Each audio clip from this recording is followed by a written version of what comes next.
ఆ సుముహూర్త సమయంలోనే జీలకర్ర బెల్లం పెట్టుకోవాలి. ఇప్పుడు సీతారామచంద్ర స్వామి కూడా ఈ సుముహూర్తానికి జీలకర్ర బెల్లం పెట్టుకొని వాళ్ళు ఒకరి చూపులు ఇంకొకరు చూస్తూ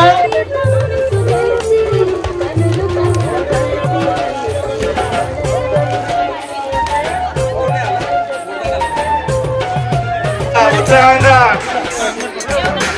కళ్యాణం అనగానే తమ్ముడు స్వామివారికి పూజా సామాగ్రి, కళ్యాణం పూజా సామాగ్రి, అలాగే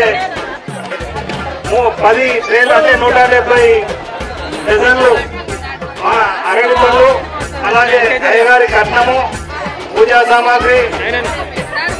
ఈ కార్యక్రమానికి ముందుండి కూడా బాగా కృషి చేసిన గొల్లపల్లి మల్లేశం అనిత దంపతులకు మా కృతజ్ఞతలు తెలియజేస్తున్నాం.